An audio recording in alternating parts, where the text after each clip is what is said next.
Ia. Eu falo fama talo fa tule dato por calamele. Ba ia mal malu ila to mo e mo mai nei lai. Ia me se foi ole malu i dato e kalisi o e olom fai ona mata mai ma mo mai nei por calamele nei po sungai to inama si a kono me se foi ole tatu a inga lotu manatu sa file munga luenga le nei aso i tau fai baru filima ma ya ai malo le tau malo foi le foi ya e fa talo fa foi le pa io sa moro foi no mo mai le nei live nei afiafi i pa ia inga matama me se foi yo fole mtu mua i tu au mala tau ai ngra tai ma le ba ti ya me se foi ole tatu ai ngani nei afiafi me si ai foi le sunga ya sabea e ona e sila mai ole ua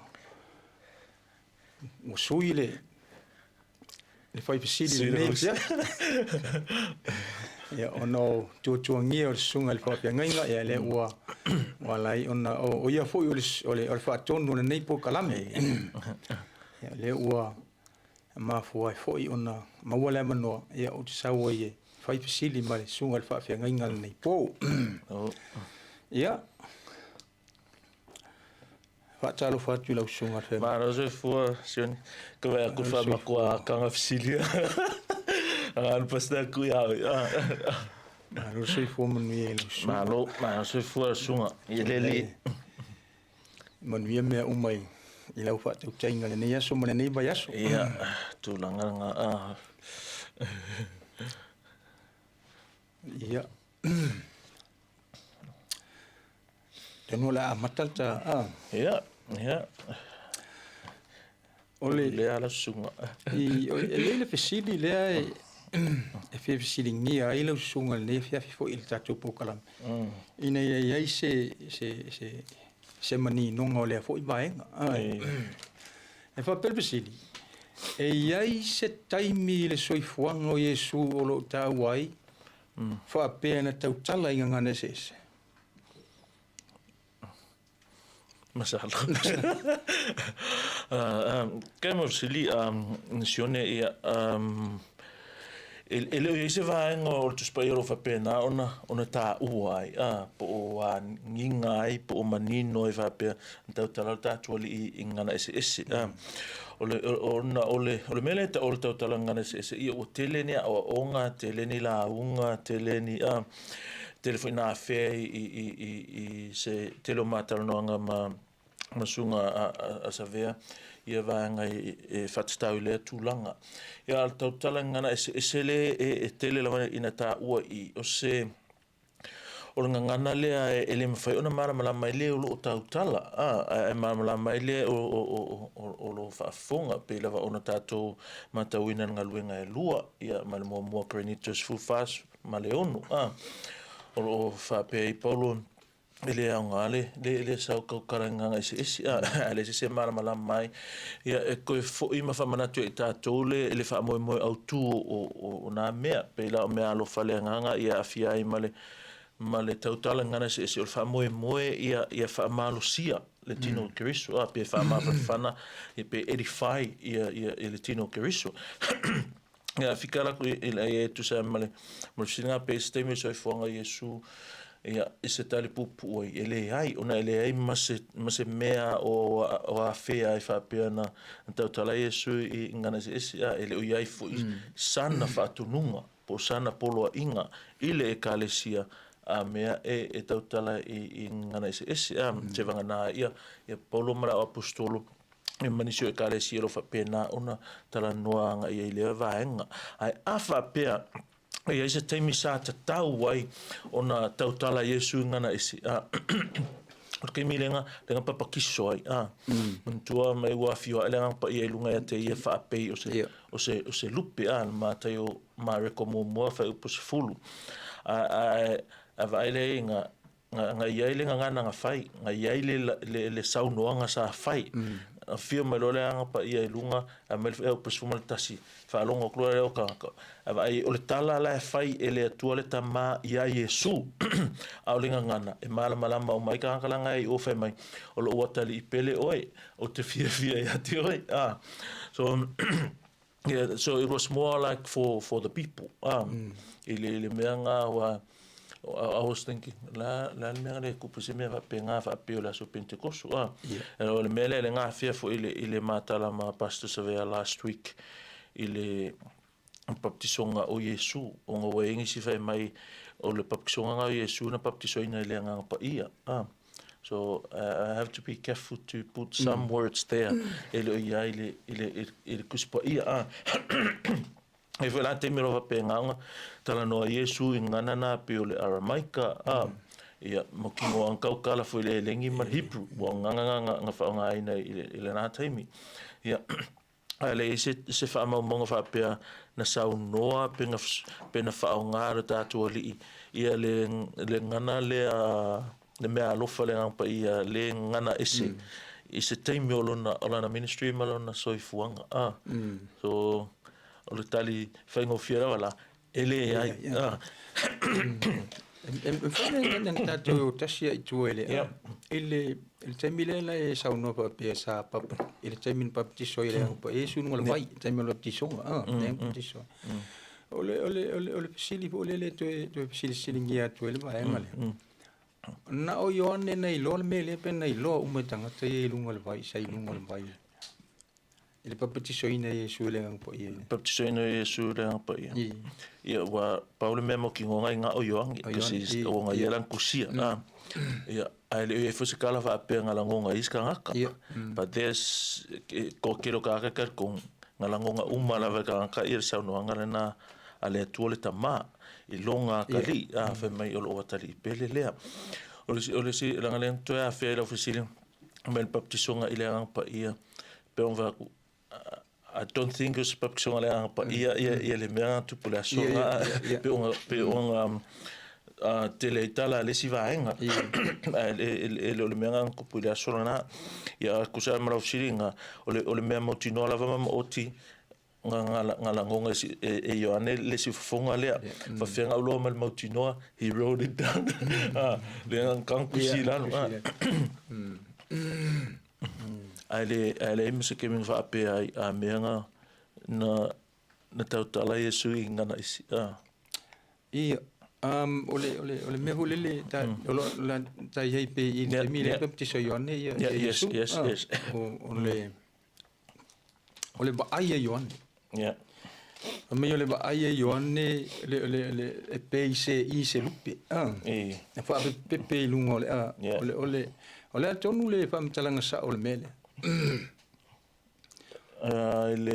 il kalanga ale ile ba ai le Yohane pa mai fa peise lupe ia pe lungo Yesu ile taimile I look at that o le mea mua lava ele o se lupe ole peon fa ko mea uma lava fa ile tu always lava mo se ko tatou ona ele tu mala mea mea o tatou ona oni tangata e ai o tatou ngata anga e o tatou li miki ni fa upule se fulu just as Jesus was coming up out of the water, he saw heaven being torn open.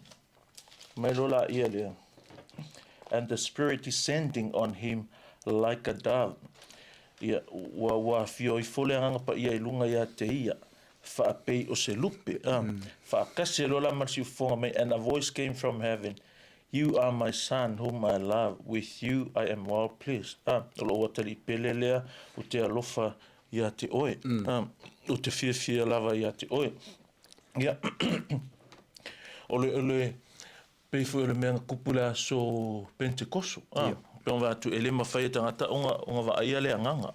A pe o mea ngā e whai ina ia mawhai e tangata ngā va aika ko maka ngei. But the thing was, it's not a dove and it's not atanga whaia o some he were like o fōlinga e whaali mai ai o kei o le anganga lewa o le wafio mai o si fonga lea ua whetalai mai ia a le whape o se lupe pe la tele o loko sfunga lo tua i ne ke vai ia i le ako le lupe mala ia ala malama i tangata ia it's not a lupe it's not a dove o le whailonga po le whaatusa po se it's like a o ngā se image funga le whaatata mai ai o ngā o le anganga o la ngai le mwhega kunga kusi se aka o le anganga to o tulang whanga le ngai ia i lo uiloa i le tamwhainga o le atua i le amatanga o le ministry a Yesu i lona baptisonga i le vai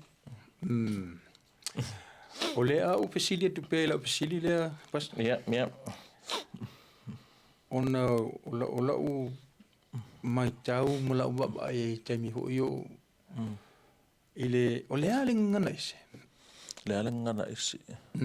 what is the Holy Spirit what is the speaking in tongues o lea le ngana ise ia ma fili o le ngana ise e tusa markala kuspa if I put things in its context simply o le whailonga o le mea lofa a le nganga pa ia maronga wha moe lea so simple to edify the body lea la whai kara so kan whai kau le mea lea so it will help us i le mua Cornitos fulfa foi upue onu le whai kala porfa pia now brothers and sisters if I come to you and speak in tongues what good will I be to you unless I bring you some revelation or knowledge or prophecy or a word of instruction.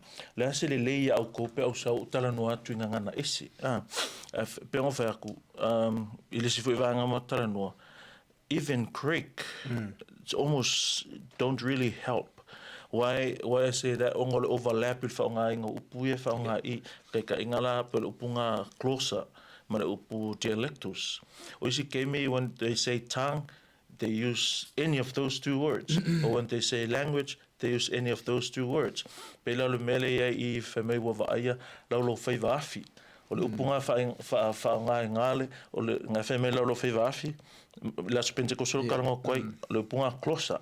A iei si ke mi sao le upu closer and refer the actual language.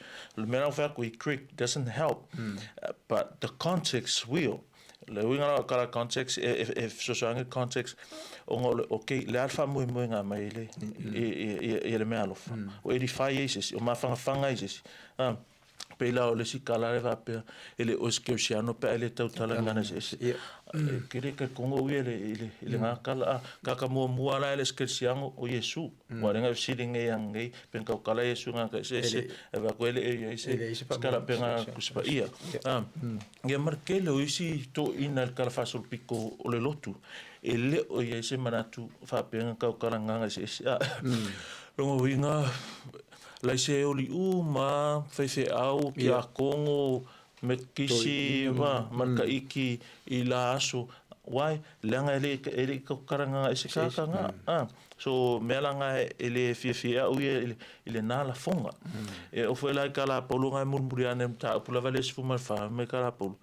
I rather speak in 5 words. O ngon mea kalangoa I ngā ole vālea ole anganga ma le mawhauwhau. Le rawe me kala polo. E si lea kulai alo kau kalanga I upue 5 e malama ai oto. Wha mawhanwhana I nai oto. Ngai lo upu sifulu afe. E le ema se lo kopo ala mea. And he referred to the language, the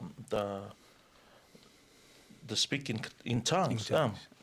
Tulangalanga ia o ngā matala ia tangata lotu ma mawhauwhau ia uia peila o la ua le whisile whai o le a se awhianga ke le pe ai pele iai a whapeu e ngisi o la taitonu ngā mea alofa whai a wol fosia I stangata o kele mata o atu pe a whape so stemi mai lo mali ali tato constitution la o kele whakangaska ka kau karanga isi ka kolo.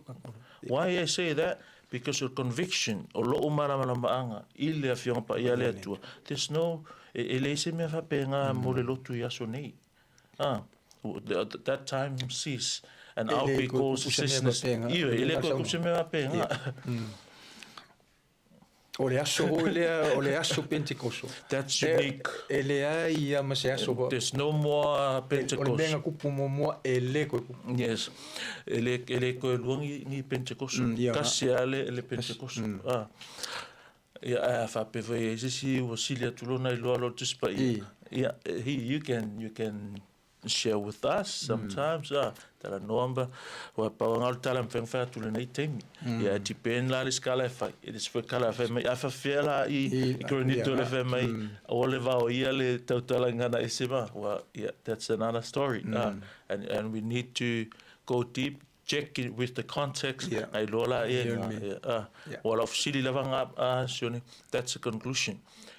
Olea se le anga luku pa le se ka kala nga se nga ke ai ola le ya ka ko kala sia fa marsia ka ma ola ku se ma upua ai le ska kala nga me nga ko sa mo ka le fer kala le el skirsiano ka ele ka kala nga se that's too much to say Kile wa mal male vai o le tapisili lunga lua.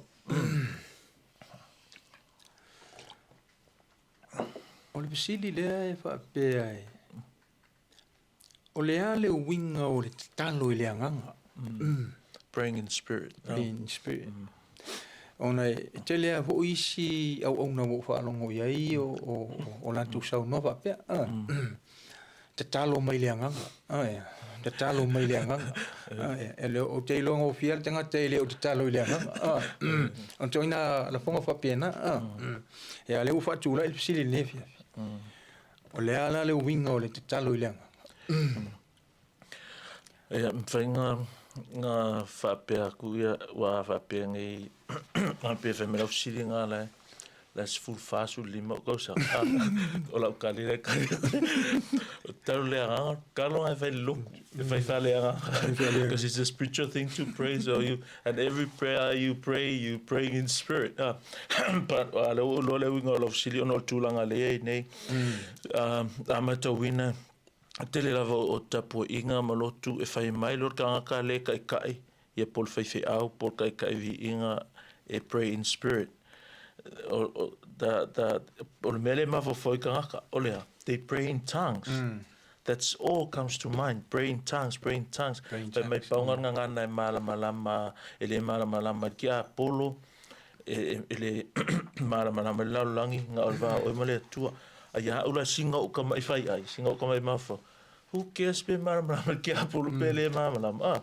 who cares doesn't bother anything doesn't change anything and pero fa tu ilele ni do nga me ko karanga se il keming o ka ko yai a ta ulole talo le ile nganga o le meanga e mafo fa way ia tangata fa ronglola ile o sa o le mo fa ko praying tongue because to them that's pray in spirit ale upunga e lenginga fa liu ile pray in po le tatalo ile e winga lasi fa ka inga it could be means by means of with the help of in the sphere of in connection to or in according to lela a kangla okay perfect nga kusala fa mai e se karafa pe pray according to the spirit tatu talo tu me ta ina tatu ele nganga o le tua tatu talo ai pe la volkala le fail kusia loma fa mai oe ta ina ele nganga o le tua o fa nau ila to le tua e ma roma nga valu o fa mai in the same way the spirit also helps our weakness fa mai for we do not know how to pray ele lo ka ko pe fa ale nga pa ia nga ke so soangi ka ko but the spirit himself intercedes for us with groanings too deep for words no winga ole nga pa ia if so soangi tatu tatalo aka ko kalo vela pe ia ko nga me fungale tatu tatalo e tusa mal fina ngalo ole tua pa o foi lava nga ole assurance la ia fa mai o me uma lava tu te ole tuai e tali meltama e tusa ma lona finangalo. E leo mea umaka ke manga o ai, ai le tusa ma finangalo le, no mea tātou te manana o ai, e tusa ma lona finangalo. O tele la nisi wa manatu. O le tatalo i le anganga, e tusa ma le talo i ngana ese, e peisi i le mo korinito na sifulfa, fai upo e lima, fai upo sifulu lima. Yo kanga fai kaua ku a Sione a fia sa no lo ka fi mai fai mai mai ia fa pe fea o te tatalo i le anganga o te tatalo fo i le mafaufau o te pese i le anganga o te pese fo i le mafaufau o kala le a paulo la fai o te tatalo i le anganga o te tatalo fo i le mafaufau i la le whanga o mai le koenga mga kulea o le talo i le anganga o le talo in tongues se vaila kala polo e fai le Efeso e fai pus fulval fa me i o tau talo i le anganga i aso uma lava i talo talonga i talo talonga mfa atunga uma i o tau mata ala pea i le nei lava mea ma matua tau sisi i le fa atunga mo tangata pa ia uma lava a fa pela ko nga mga kunga ai e le fitawi o i e ta mai ai e le o se talo inganga e se le fai e paulo i ai se fa fenga kalo nga e se ala fa mai o talonga ma fa atonga uma e la kala ngo i mea e loa e le fenga fai aku ia so manga onga nga e se because la ne fe me ka po la kalo lo mafo lo nga ele é fruitful because ele lo ese mea longo winga la a fa pela ole pray in the spirit lei la kakalo e tusa e malita inga ale anga pa ia o lo la te mai malama ia Sione. So when someone says pray in the spirit, that's what it means. Pray according to the leading, to the guidance of the Holy Spirit. O mele o talo i le anganga, o kalo le i le mana o le anganga pa ia. I le ta inga le anganga pa ia. E tusa ma le finangalo le atua. Ai le kaukala nganga isi. Boa pe o e kaulo le kalo i le anganga, pe o le mea lava nai mafofau i tangata. Pray in tongues. But I can't see that in the Bible. E le mea ngā reo te vai e au i il kala kuspa ia. Winga pe folinga mai po le a fa pe mai ia. Te talo mai le nga. Winga la ile mele la so oi. O mo te talo ile nga. Ia fa pe mai lo. Ia speaking ta. Ko nga me fa pe nga. O por fe mai foi talo pray in the spirit o talo ile nga, and that's what the leader por fe au expect ole. People would pray kakalo mai nganga langa o whaalongo so oi tele a kongo le lātou fuiranga ia mea sao ia lātou a pe o whea tu male nganga maulalu. I can't see that ile whasino mai ale al kuspa ia le pela fai punga es fulfa o korinito lavanga es fulfa Sione mai a fai o te talo i lenga ngana ese o te talo ai lo o nganga ua le fua mai ni fua e lo uma fau ko so le mea le kam fai paulo o le argument le kam fai paulo e argue i a ua le kapua i le whaunga an ma fau pa kanga o whawhengo fia upua a ua kapua i whakamala. When you pray, because when we say pray, all we think is kako mai taule tuota to mana onga. But the word pray, it also means praise and worship. Ole faivi inga le tua. Aga komana kako kalo pe kako mai kako vivi ile tua. Ole vivi I le se ma fau vivi I mal ma fau le menga le kam fai polo e AQI e si le ave mai polo si le ke upu lima ma ma oko nga ole se fulu afe o upu ele ma mai se me ole apolo mai le ma se o ko kusako ka kalanga e se ma au kile o fai aja ya ola el ma fa polo What's that has to do with you? Ele mo mia o tu se kan fai ka okula pe ngai lava ka kan fai upu se fulu onu ma ka paulo a le fa apea pe a e whaafetai i le anganga, pe whaapewhea ona a mene mai i lau whaamanu o le nofo i le mea e nofo a le tangata valea, ina ua le langona e ia lau upu. Pe whapeo lau ka kalo le kalo, ele ke kalo in tongues, pe ke muli mau in tongues mai, a ua maali e lava lau whaamanu, ua le whaamawhanawhanaina le tasi. Pero meu whak, this is the purpose, this is the reason why ngā mai e mea alofa. Ai umalola ke me mea alofa. Le ane me koe whakumo i fule whaka, le awa ese loa. O le lai i mai, ua maali e lau mori mau, le whaamawhanawhanaina i sisi. Why? They don't understand. Se vanga ngā lau e se whaaliliu. Ai a whapea foi e kupunga mea. There's no need. No, there's no need. Whamai, o te whawhetai i lo ua tua, ina ua tele la o tautala inga ngana ese, ai tiiti a o tō umalava, o ewa ele le luia polore whai ia. Mai, whawhakaile kua, ele lei mamau, e ke le mamau, kula o kanga ese lo kou, ai leo whaamanu si e polo, mero lai. Ai peitai, o te loto ina ia o tautala i le kalesia ina upu se lima malo o mawhauwhau, ina ia o atu inisi, ai o tele loto ini upu se mano ise ngana ese le au soe au atu te whaata maiti i le mawhauwhau peita iane ia o tō whaatama mea i le leanga a ia o tō tangata matutua i le mawhauwhau ia se su e ngā lolokoram ko piko manino e whai i le mea lea uma e ngā loka fia lafi e ka le kakaranga i le mele kalango e polo i pero me aro whakoi when we come to pray pe whaivi inga i le atua we need consciousness mo mio tatou mawhauwhau ko ngā mea whunga le may relax don't think of anything the moment you do that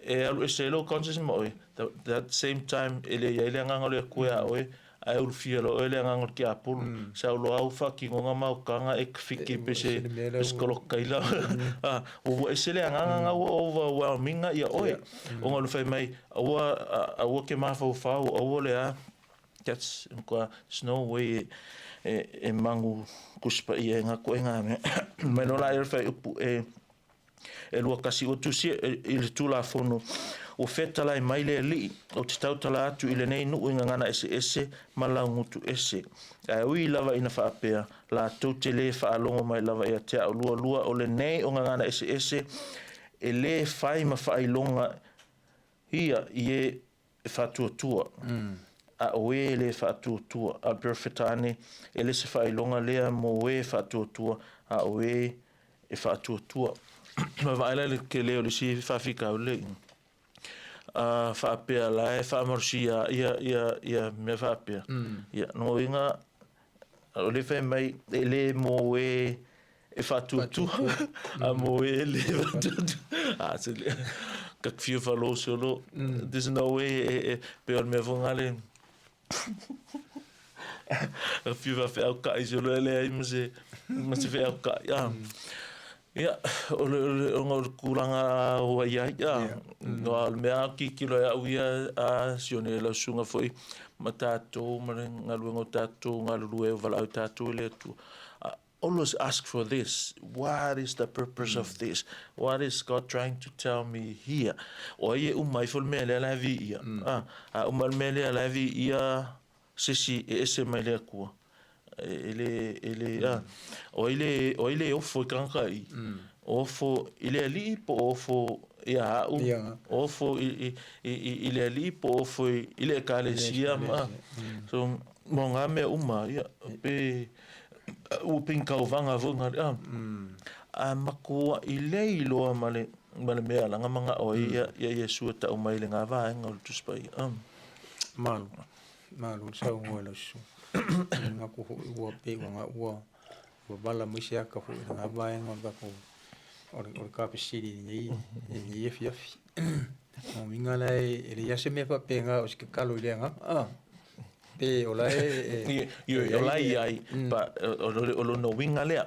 Tātou te talo e tusa ai mal whaasino mai le nganga le tua.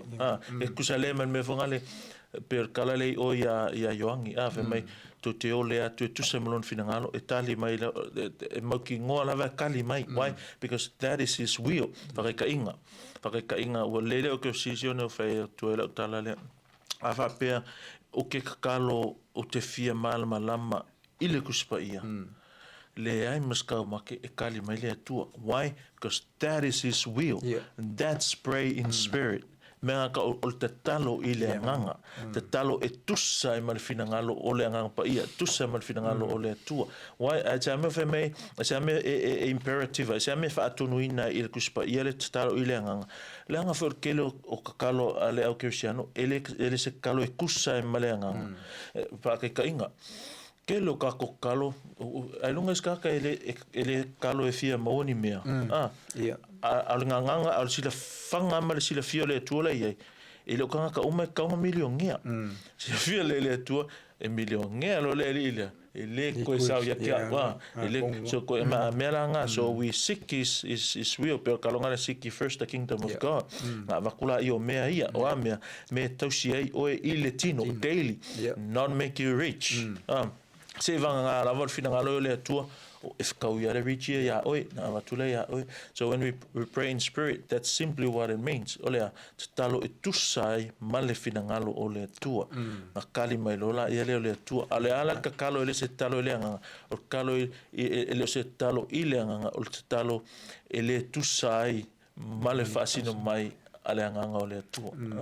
Kakalo selfish, kakalo lotoleanga, kakalo fau, o me vangale tama ia aua nei au ki avea kupe ke o kele lako farmanga ia romako au ngi avea stavale ke o ele saonga po me nga ia mai te poto ina ia o loa ele amale ai lo le ko ke poko loa e famolunga lo he will never give you so ulfafia ngai langa me kalo ile nganga ia ana kain ska wanga kama ima fo sa ia malo sa ngoi ina usu la ka o liska psit ya mangku fo le sa ka ko mai ngai kali si fo sa ka ko amaka mai ia ko lua ba ngol kalo ho e masanging kalo ole fa kai ole pa ko senga mal e ole ke la o kai mi ho le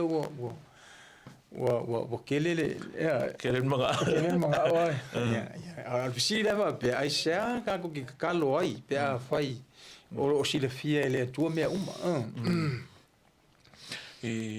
ai sa ta tu te talo pe a fai o sila fia ele ko me ta tu te manna that's a good question here alana tatu te talu wa mongi la sila fia ele tu me ai ala le tua e fai e mea le tua. Ke ka ingala le o silfia le tua o ufia malolo. Pea le ke mai. O finangalo le tua o malolo. Ai ala le tua la le tua o te talo. O afa pekfia mose mea la silfia le tua nga you in need.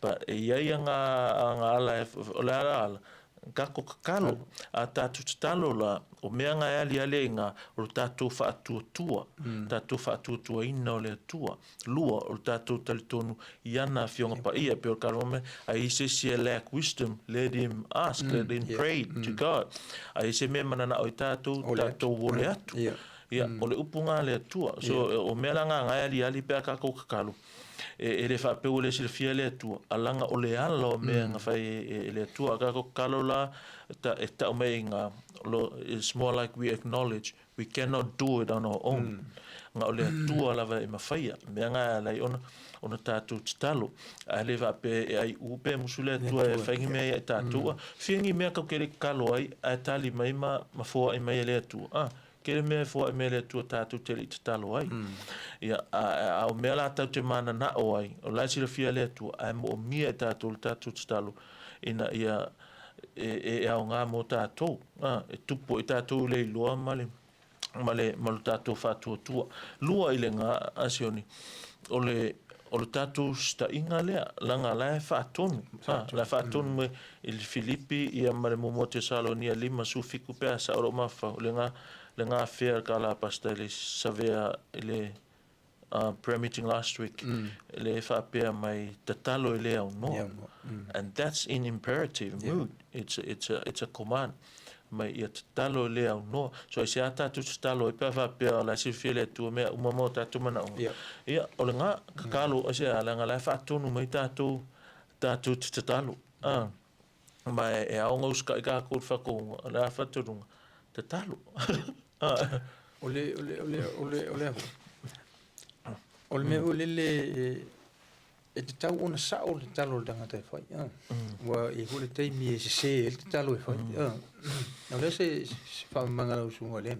Ia, pe al merenga fia i lau sili talo i le nga te atu nei. E tau na sa o le talo o tātou ai o tangata.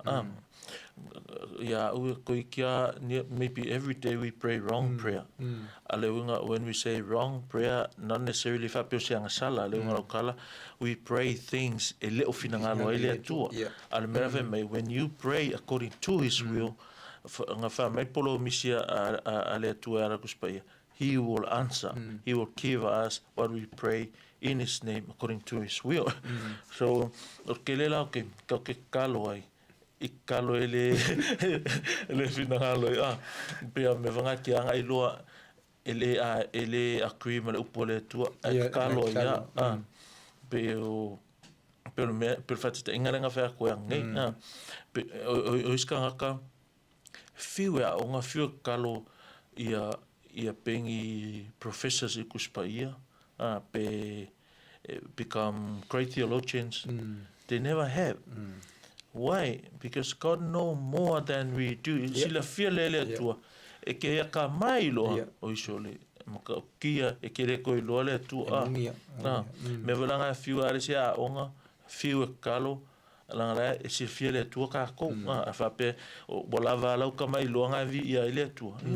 That's sili akuru ngā ilo professor le ele vi ia ele tu na go ele poko ele vi ko nga mera fa pena malo o kai pe il talo e ole winga le talo hule toi fa manino la titi mele ole se ole me te talo ia ole talo ile tu e foi melo malos ia pe ole stangata te talo hule ia teleniana me ai te talo le tua e o mai lo malusi e fa nga tau lo malusi e maua mai ai lo malusi le mele te mana o e ole o se sa o se you can say that po portuna ile vai ngana o mole o talo ele mana o mian talo ita tu Kili aga ko nga kalole na mele we ia la por se ile ako kalole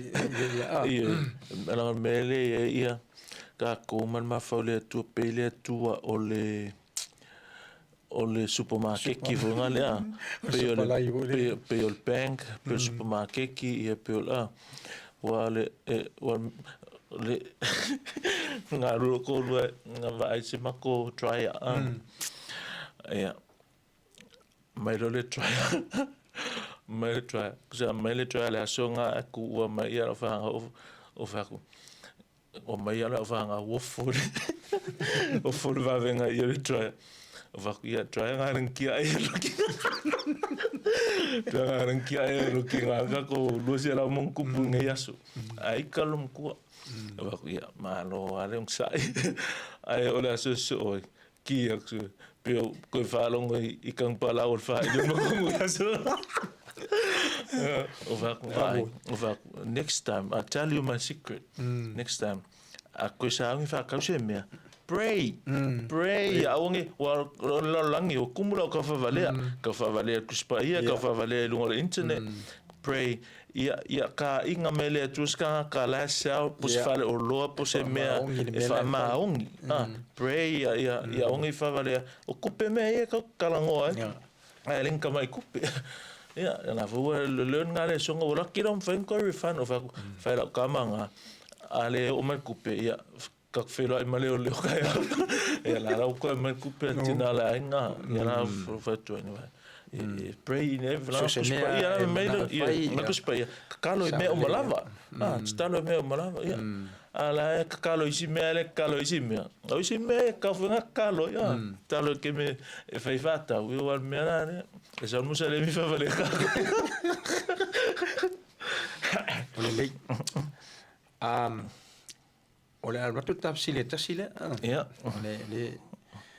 le ho ele tangata le na mele tapsile ngol tatu media le pa pe pole ale se ngole nga pa ia ma me alo fa le nga pa ia ole se fina ngalo lo sunga ile ole ho se tala pa ia le ole se senga ke ole se senga me mo se spelang e mile me alo fa le nga pa ia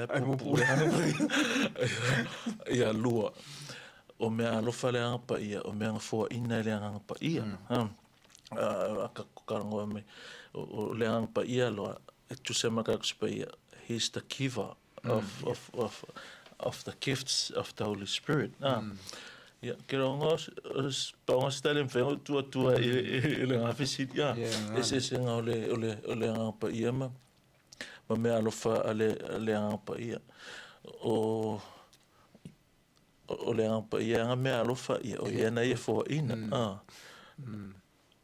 o no winga pe folinga mai a le me alo fa ele ia ele nga pa ia pe o to nga me fa pena pe yes and no ia o le polenga e ai tangata ua wha mea alo whaina o fōlinga mai whakaika ingala a whapea o awai e mwheon tātou whapea o tāleni ma mea alofa ia tatsanara whole teaching o mea umamai lea ngapa ia o mea umamai lea tua ia ai ei sikanga e leo ni keusiano a koe whawhaingo fia i stangata e leo i aile ngapa ia e sel wha mea alofa ina le wingaranga kala yes and no but e se wha alalpa o ale tangata o lo i aile ngapa ia o lea tua pei lava o te peo ngai sko inga vungai ala unga e whakorkolo a ki whaalongo a kua maku ai lea i se meke alo ai ka kalanga ala i ele mea alofa a le angapa ia o lea tua o lai ai fu i le angapa ia o lea tua wa le mea whea koe e lo tangata uma e wha mea alofa ina langa i ele au le ketsiango e mawa e fu i le whaonga ina pe vera mele speak in tongues. Someone can make up any parampampa papatisa kana. Ai leo se keusiano. And me não vai fai que speaking tongues is not a sign of someone o faula inga. O la le fua la me lo faula inga. Fua fruits of the spirits, not the gifts of the spirits. Fruits given, fruits born. Fua you bear fruits. Gifts you receive gifts. Me la le kokele ele fua ai mai. Au kangoa ia fosi mai pe 5 mai ya, but it's not with you. And then look at the context. Wa ka nga ka vai le ya ele ka kon ko nga meanga they are called secessionists. Ele onga e fai mai le teltonu me alo faleanga, but that's a wrong word to use. Ele fa ka kongu me alo faleanga, but look the timing pe lava meio apostolum perfecta, the timing doing how fa fen ko manga o ko ni de apostolum perfecta. We have the Bible. We already have. We have the Word of God. Nga lang ma o mi nga kemi ele yes se kuspa ia ele complete kuspa ia, now it's complete. Then o se foi fenga fai se vai me la apostolo ole fatu lotu male ele se apostolo a ku ni o fa pela ese apostolo genuine lover o ia kemi que uira kuspa ia o just ko fia que kuspa ia you have the actual word of God through that man o ka kalango me ele tua but pula lum kua ia langa ngolang falali malo sa no le sunga ni fe o tela ngona e isi me tu fe sa no ia le fa mancha po kala mene te fi on fa mo le ta po kala mene pe fa pe o te la ngona o le nga o fiu ke ma fa for silianga fa mai ia le fa tonu ale media ia se te mai mai te la ngona o paunga Sione Molinea fia ia a fa pe fa fonga mai ia il fatto no Talanoa le Uso ia moli atu mar fanga ia so mau ese mal perka kinga anisila la si e fa so ngole hanki teka Australia fa na maloina ia fa so nga al perka kinga sta anisila fa si malus ia malo fatu ia la sunga mal faltua ia mala fine era foi le pa ia tato kalesia ia ma wompa anga Talanoa le Uso la fa na mo le nei au nanga fa tau va ia fa manuia mai le tua tu sai ona Yesu amen